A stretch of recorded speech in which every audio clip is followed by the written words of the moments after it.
Shalom saudara-saudara, hari ini kita akan belajar kedalaman firman Tuhan dalam Minggu Seksagesima tanggal 20 Februari 2022 dengan mengambil tema membalaskan kejahatan dengan kebaikan dari perikop Evangelium dalam Lukas pasal 6 ayat 27 sampai dengan yang ke-37. Saya akan bacakan untuk saudara-saudara sekalian. Beginilah firman Tuhan. Kasihilah musuhmu. Tapi kepada kamu yang mendengarkan aku berkata, kasihilah musuhmu, berbuat baiklah kepada orang yang membenci kamu. Mintalah berkat bagi orang yang mengutuk kamu, berdoalah bagi orang yang mencaci kamu. Barang siapa yang menampar pipimu yang satu, berikanlah juga kepadanya pipimu yang lain. Dan barang siapa yang mengambil jubahmu, biarkan juga ia mengambil bajumu. Berilah kepada setiap orang yang meminta kepadamu, dan janganlah meminta kembali kepada orang yang mengambil kepunyaanmu. Dan sebagaimana kamu kehendaki supaya orang berbuat kepadamu, berbuatlah juga demikian kepada mereka. Dan jikalau kamu mengasihi orang yang mengasihi kamu, apakah jasamu? Karena orang-orang berdosa pun mengasihi juga orang-orang yang mengasihi mereka. Sebab jikalau kamu berbuat baik kepada orang yang berbuat baik kepadamu, apakah jasamu? Orang-orang berdosa pun berbuat demikian. Dan jikalau kamu meminjamkan sesuatu kepada orang karena kamu berharap akan menerima sesuatu daripadanya, apakah jasamu? Orang berdosa pun meminjamkan kepada orang yang berdosa, supaya mereka menerima kembali sama banyak. Tetapi kamu, kasihilah musuhmu dan berbuat baiklah kepada mereka. Dan pinjamkan dengan tidak mengharapkan balasan. Maka upahmu akan besar, dan kamu akan menjadi anak-anak Allah yang maha tinggi. Sebab ia baik terhadap orang-orang yang tidak tahu berterima kasih, dan terhadap orang-orang jahat hendaklah kamu murah hati, sama seperti Bapamu adalah murah hati. Janganlah kamu menghakimi, maka kamu tidak akan dihakimi. Dan janganlah kamu menghukum, maka kamu tidak akan dihukum. Ampunilah, dan kamu akan diampuni. Saudara-saudara, perkataan Yesus ini adalah intisari daripada iman Kristen. Jauh sebelum Tuhan Yesus datang ke dunia ini, jauh sebelum Allah berinkarnasi menjadi manusia di dalam Yesus Kristus, dunia ini sudah dicekoki dan diajarkan dan sudah berkarakter mata ganti mata, gigi ganti gigi, darah ganti darah. Artinya agama-agama, kepercayaan-kepercayaan, ideologi-ideologi sebelum Yesus, atau yang tidak di dalam Yesus, atau yang tidak bersama dengan Yesus, akan bercirikan kita akan toleran kalau kita tidak diganggu. Tapi kalau kita diganggu, kita nggak boleh toleran. Kita harus angkat senjata. Kita harus lawan. Begitu caranya. Agama-agama sebelum Yesus atau ideologi-ideologi yang di dalamnya tidak ada Yesus, mereka akan mengajarkan keadilan itu adalah kalau kau diganggu, balas mengganggu. Kalau kau dipukul, balas memukul. Jika tanganmu diputuskan, maka keadilannya adalah balas memutuskan tangannya. Artinya ideologi kepercayaan atau agama sebelum Yesus atau yang tidak di dalam Yesus akan mengajarkan mata ganti mata, gigi ganti gigi, darah ganti darah, nyawa ganti nyawa. Dan akibatnya kekerasan, pembantaian menjadi beranak pinak dan terus-menerus bergejolak di dunia ini. Karena standar kebenaran, ajaran sebelum Yesus, atau standar kebenaran, ajaran yang di dalamnya tidak ada Yesus,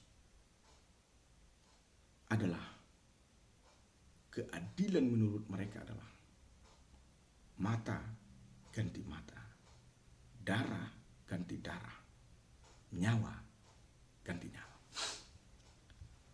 Ketika Yesus datang, ia merombak itu semua, ia menggenapi itu semua. Dan dia berkata, apabila pipi kirimu ditampar, maka berikan pipi kananmu. Apabila engkau dilempar dengan batu, maka lempar dengan pisang. Ini sebuah ajaran yang tidak boleh kita tafsirkan secara harfiah. Ini sebuah ajaran yang tidak bisa kita tafsirkan secara literal. Tapi inti daripada perkataan, metafor yang disampaikan Yesus itu adalah melawan kejahatan adalah dengan kebaikan. Atau dalam bahasa emosionalnya, bahasa psikologinya, atau dalam bahasa teologisnya, untuk menang melawan kebencian, dendam, dan sakit hati adalah dengan kuasa mengasihi dan mengampuni. Inilah yang membuat seorang cendekiawan besar India, Mahatma Gandhi, ia tertarik mengenali Yesus. Ia seorang pemikir besar India, dia telah membaca berbagai kitab suci, dia membaca berbagai pemikiran orang-orang besar pada zaman itu. Tapi ia sangat tersentak ketika dia membaca Injil, karena dia berpikir ini sesuatu yang baru, the new doctrine, yaitu mengalahkan kejahatan dengan kebaikan. Sayangnya, kekristenan itu sesuatu yang paradoks dan complicated. Ia memiliki ajaran kasih, tetapi dalam kesehariannya ia tidak memiliki kasih. Sehingga orang-orang di luar yang ingin mengenal Kristus karena tingkah laku orang Kristen, tingkah laku gereja, berkata, saya lebih bagus memilih Yesus. Saya lebih bagus memilih percaya pada Yesus, tapi saya tidak ingin menjadi anggota warga gereja. Karena mereka melihat budaya saya lebih luhur daripada budaya Kristen.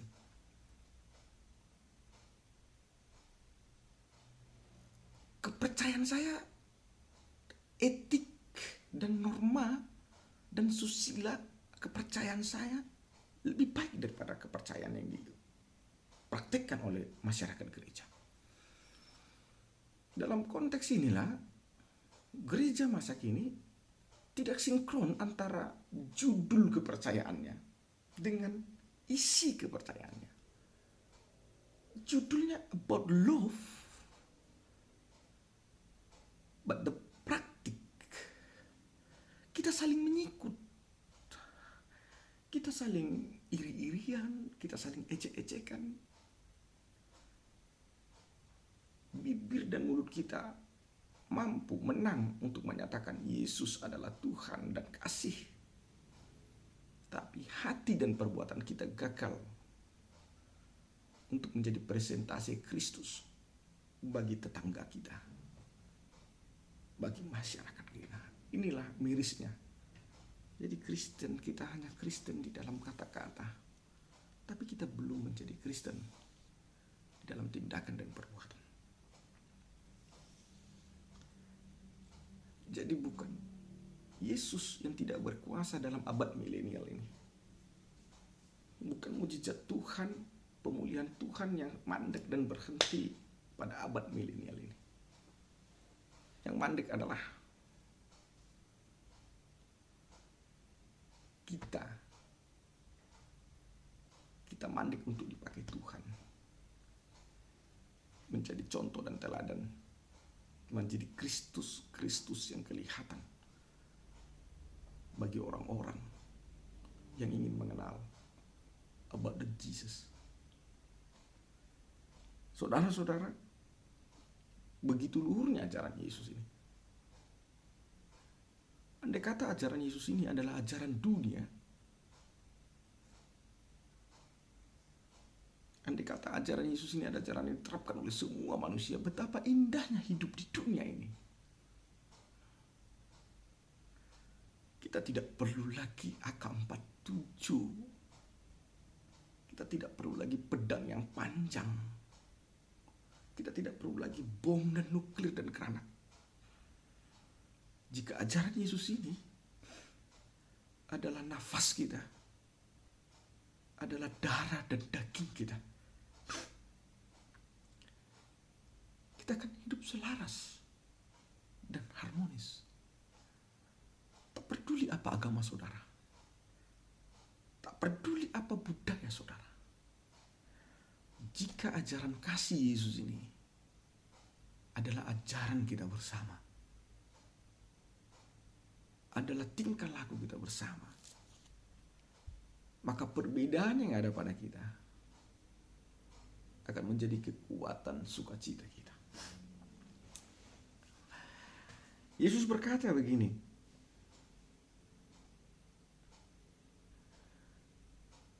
dan sebagaimana kamu kehendaki supaya orang perbuat kepadamu, perbuatlah juga demikian kepada mereka. Ayat 31. Ternyata ada hukum timbal balik. Ada aksi dan reaksi. Sehingga apa yang terjadi atau yang terjadi kepada kita itu bagian daripada apa yang kita lakukan kepada orang lain. Apa yang diperbuat orang lain kepada kita itu punya kaitan dengan apa yang telah kita perbuat kepada orang lain. Sering sekali kita bertindak dan berkata-kata tidak melalui proses pemahaman ini dulu. Ketika kita tidak enak dengan seseorang, kita langsung nyerocos saja. Begitu. Ketika kita tersinggung sedikit saja tanpa memahami kenapa kita tersinggung, kita langsung bertindak arogansi. Nah, ketika balasannya datang, kita nggak siap, akhirnya kita jatuh kepada stres, lalu stroke, dan mati. Yesus berkata, seperti apa kamu ingin diperlakukan orang lain, maka seperti itulah perlakukan orang lain.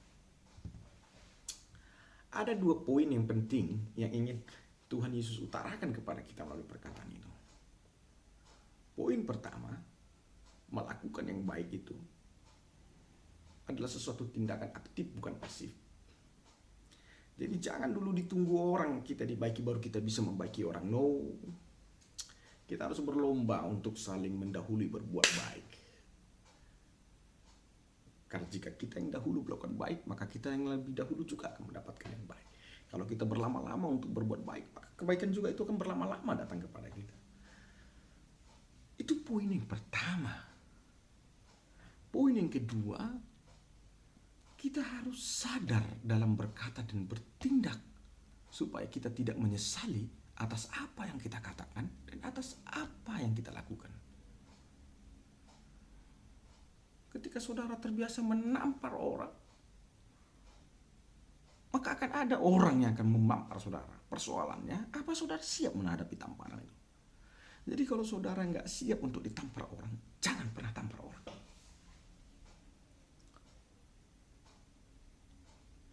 Itu yang disampaikan Tuhan Yesus kepada kita supaya kita terapkan. Saudara-saudaraku, bagian yang ketiga yang disampaikan Tuhan pada teks ini adalah tentang skala prioritas, tentang nilai tawar kita sebagai Kristen. Apa sih nilai lebih kekristenan itu?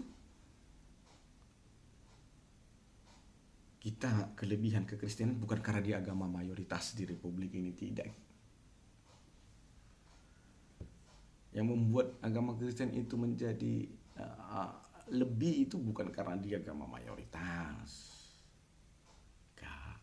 Orang Kristen itu sering kalah dalam politik. Karena itu jabatan-jabatan politik itu berapa persen itu diduduki orang Kristen. Karena memang nilai tawar kekristenan itu bukan kepada jabatan politis. Lalu apa nilai tawar kita? Apa nilai tawar kekristenan kita? Apa nilai tawar iman kita? Tuhan Yesus berkata begini. Saudara-saudara, jika kita lihat dalam ayat yang ke-35 begini. Tetapi kamu kasihilah musuhmu dan berbuat baiklah kepada mereka, dan pinjamkan dengan tidak mengharapkan balasan, maka upahmu akan besar dan kamu akan menjadi anak-anak Allah yang Maha Tinggi. Sebab ia baik terhadap orang-orang yang tidak tahu berterima kasih dan terhadap orang-orang yang jahat. Dan dikatakan dalam 34, dan jikalau kamu meminjamkan sesuatu kepada orang karena kamu berharap akan menerima sesuatu daripadanya, apakah jasamu? Orang berdosa pun berbuat demikian. Kalau kau berbuat baik kepada seseorang supaya ia juga berbuat kepadamu, apa bedamu, apa jasamu dengan orang berdosa? Orang berdosa juga melakukan demikian. Jadi nilai tawar kita, nilai tawar kekristenan kita dari agama-agama lain, dari ideologi-ideologi lain adalah kita melakukan kebaikan bukan untuk mendapatkan balasan kebaikan dari mereka. Saya mau katakan seperti ini poinnya. Saya berbuat baik bukan supaya saya atau agar saya masuk surga. Bukan. Karena saya tidak akan bisa masuk surga karena perbuatan baik saya. Tapi saya berbuat baik sebagai rasa terima kasih saya karena saya telah dijamin Tuhan masuk surga. Berbeda ya kawan-kawan ya. Sebagian orang dia melakukan amal pahala kebaikan karena menurutnya itu jalan untuk masuk ke surga. Dia pikir dia bisa masuk surga karena kekuatannya, karena perbuatan baiknya. Dan kita tidak sedang menyalahkan pendapatnya, tapi itulah pendapatnya. Tapi dalam iman Kristen, kita nggak akan bisa masuk surga karena perbuatan baik kita, tidak. Tapi kita berbuat baik bukan supaya kita masuk surga, tapi karena kita telah dijamin Tuhan masuk surga. Artinya jika itu kita turunkan lagi dalam kehidupan sehari-hari, kira-kira begini. Saya buat baik kepada saudara bukan supaya saudara balaskan kebaikan kepada saya. Saya berbuat baik kepada saudara karena saya terlebih dahulu sudah mendapatkan kebaikan Tuhan. Jadi saya nggak akan terpengaruh ketika saya buat baik kepada saudara lalu saudara tidak balaskan kebaikan saya itu. Saya nggak akan menjadi gila karena itu.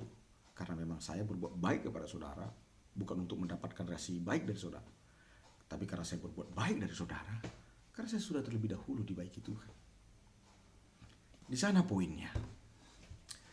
Jadi kalau saudara buat baik kepada saya supaya harapan saudara dapat balasan yang baik dari saya pikir itu kekonyolan ya. Dan itu yang membuat banyak orang jadi berhenti berbuat baik. Poinnya adalah jika saudara ingin berbuat baiklah karena motivasi takut akan Tuhan. Di luar daripada motivasi itu, kita hanya akan bertemu dengan kekecewaan. Karena tidak semua kebaikan yang saudara lakukan akan dibalaskan dengan kebaikan. Sedangkan kebaikan yang saudara lakukan belum tentu baliknya kebaikan. Apalagi kalau saudara buat kejahatan. Saya nggak tahu lagi apa yang akan mau datang. Saudara-saudaraku, itu dalam persoalan kasih. Dan Yesus katakan, kalau kau mampu mengasihi orang bukan untuk mendapatkan balasannya, tapi untuk mendapatkan balasan Tuhan, saat itulah kita akan mengalami transformasi statuta dari anak-anak dunia menjadi anak-anak Allah. Itu yang dikatakan Yesus. Tetapi kamu kasihilah musuh. dan berbuat baik kepada mereka dan pinjamkan dengan tidak mengharapkan balasan. Maka upamu akan besar dan kamu akan menjadi anak-anak Allah. To be the children of God. Dan dikatakan, hendaklah kamu murah hati sama seperti Bapamu di sorga murah hati. Jadi di situ bedanya ya. Orang-orang yang tidak mengenal Yesus melakukan kebaikan supaya dia masuk surga. Orang-orang politik melakukan kebaikan supaya mereka mencitrakan diri mereka baik, supaya mereka dapat mendulang suara yang banyak. Orang-orang ekonom melakukan kebaikan supaya mendapatkan laba sebanyak-banyaknya. Tapi orang-orang Kristen melakukan kebaikan supaya mereka menjadi anak-anak Allah dan supaya mereka menjadi terang Allah di dunia ini, supaya mereka menjadi sama sifatnya dengan Allah. Jadi saudara-saudara, perlu latihan membiasakan diri untuk memiliki kesamaan sifat dengan Allah. Jadi kita nggak akan bisa sifat kita sama dengan Allah unyu-unyu begitu langsung sama sifat kita dengan Allah.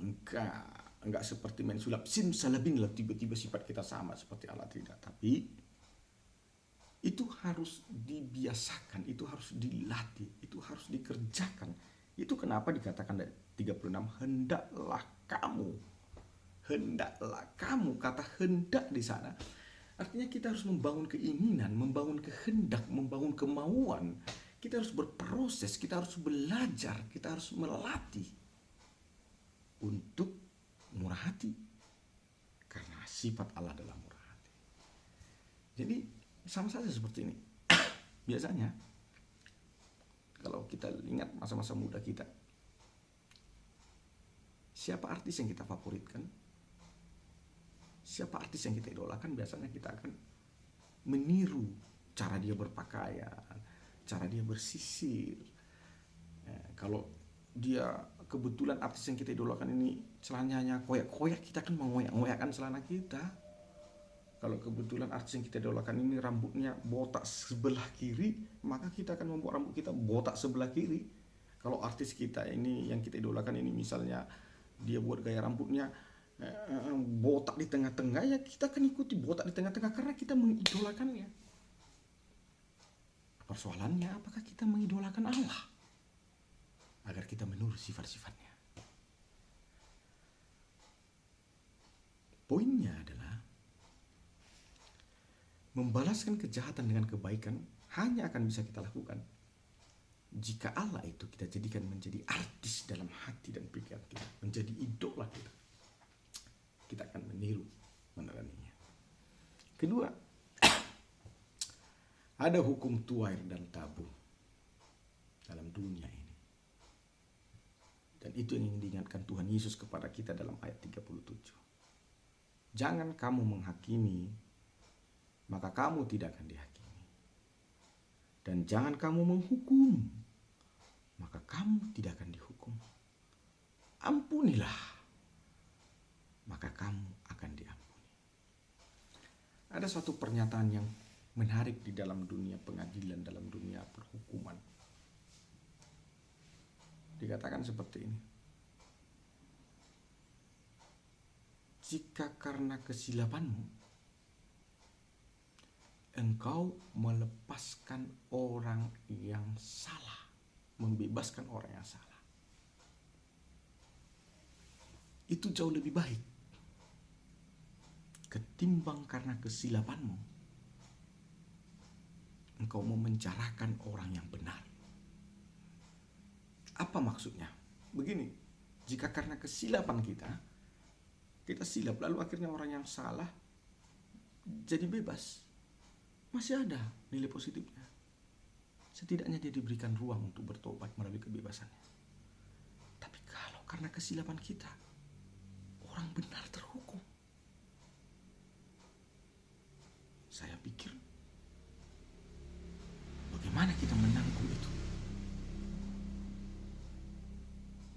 bagaimana kita menanggung perihnya hati orang benar itu.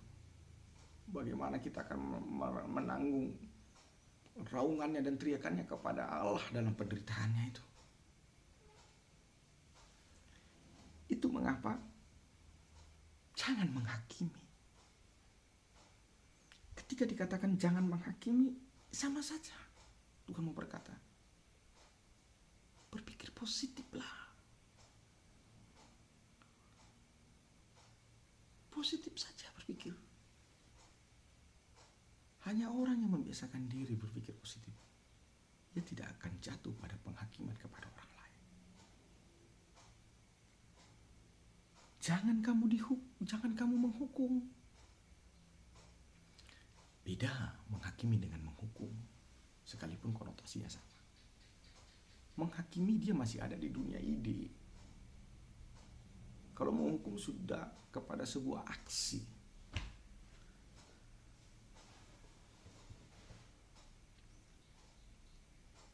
Padahal sama-sama sebuah intervensi.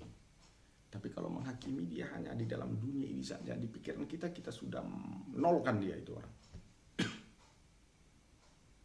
Lalu menghukum dalam tindakan, entah kita pukul dia, atau kita hasut orang, kita rame-ramekan dia, atau kita penjarakan dia, dan segala macam. Yesus berkata gak ada gunanya itu. Gak ada gunanya. Itu hanya mendatangkan celaka kepada kita. Setidaknya, saudara-saudara, dalam hal praktisnya, kalau kita sudah baik sama orang, tapi dia tidak respon baik, gari ada makin si panggarung dan meloncat. Tidak usah palah. Setidaknya jauhkan saja dirimu kalau kau tidak sanggup lagi, supaya kamu jangan berdosa. Karena hak pembalasan dan penghukuman itu ada pada Allah. Jauh lebih baik Allah kita yang membalaskan sakit hati kita, ketimbang kita sendiri yang akan membalaskan sakit hati kita. Karena kalau kita sendiri membalaskan sakit hati kita, maka akan ada lingkaran setan yang tidak akan putus, dendam yang tidak akan putus dari generasi ke generasi, dari generasi ke generasi. Tapi kalau Allah yang membalaskan sakit hati kita, tidak ada dendam, gak ada perdamaian, keadilan, dan keutuhan akan terjadi. So jangan curi start. Kembalikan semua kepada Tuhan. Jika Tuhan Yesus berkata, berikan kepada Kaisar yang menjadi hak Kaisar, dan berikan kepada Allah yang menjadi hak Allah. Hak Allah adalah membalaskan kejahatan itu. Hak manusia adalah berpikir positif, bersikap tenang dalam segala kesakitan itu. Sabar menanti Allah yang akan membalaskannya. Karena itu saudara-saudara, mari kita tegakkan kembali identitas, nilai tawar kekristenan kita, agar dunia melihat bahwa sampai detik ini masih ada anak-anak Tuhan di dunia ini. Jangan sampai kekristenan dikenal karena gedung gerejanya besar-besar dan tinggi-tinggi. Bullshit. Itu bukan identitas kekristenan. Jangan sampai kekristenan dikenal karena sistemnya mahal-mahal puluhan juta dan belepak-belepuk. Bullshit. Bukan itu identitas kita. Tapi kekristenan harus dikenal. Ia berbuat baik karena dia takut akan Tuhan. Dan karena dia berbuat baik karena takut akan Tuhan. Karena itulah musuhnya pun dibaikinya. Mungkin itu kebodohan bagi dunia. Saya akan dikatakan tolol kalau saya kasih makan orang yang sudah memaki saya, menghina saya, dan memenjarakan saya. Orang akan bilang saya tolol. Orang akan bilang saya bodoh.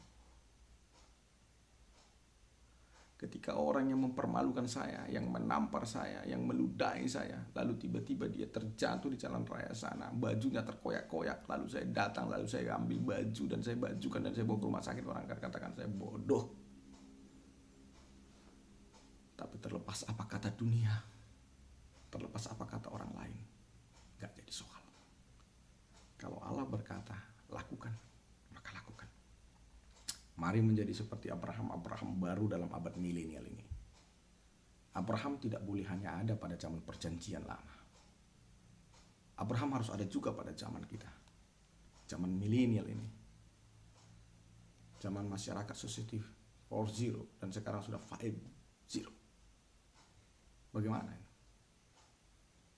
Kalau Tuhan katakan balaskan kebaikan dengan melawan kejahatan, lakukan tanpa protes. Orang mau bilang kita bodoh karena melakukan firman Tuhan, itu lebih baik ketimbang orang katakan kau bijak tetapi melanggar firman Tuhan.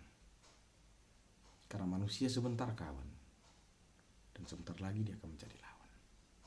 Sebentar dia akan menyanjungmu setinggi langit. Sebentar lagi dialah orang yang pertama akan menikam engkau dari belakang. Tetapi Tuhan Allah kita, Dia akan tetap mengasihimu. Bahkan ketika engkau berpaling, Dia akan tetap menunggu kepulanganmu, pertobatanmu. Karena apa? Karena Ia yang menciptakan kita. Dan satu-satunya pribadi yang mau mati untuk kekurangan kita adalah Allah. Kalau engkau disanjung karena kebaikanmu, siapapun bisa lakukan itu. Bahkan orang tua kita sendiri pun belum tentu sanggup mau mati di dalam kekurangan dan dosa kita. Itu kenapa mama bapak kita sering bertengkar. Waktu kita nggak baik, mereka akan saling lempar-lempar bola. Anakmunya itu. Tapi ketika kita berprestasi, mereka saling rebut, anakku itu. Tapi Tuhan dalam Yesus Kristus, saat engkau bajingan sekalipun, saat nggak ada orang mengakui karena kotornya engkau, Ia tetap berdiri dan membuka tangannya dan berkata, "Come to Papa, my son. Datanglah kepadaku, anakku." Justru kasihnya semakin besar saat engkau ditolak orang. Kasihnya semakin nyata saat tidak ada lagi orang yang memandangku. Begitu dalamnya kasih Tuhan. Andai kata engkau menyadari itu, engkau akan tahu kau tidak pernah sendiri. Ada Dia. Buka saja hatimu dan belajar menggunakan mulut dan lidahmu memanggil namanya. Engkau akan merasakan hadiratnya dan engkau akan tahu betapa indahnya hidup ini. In the name of Jesus, God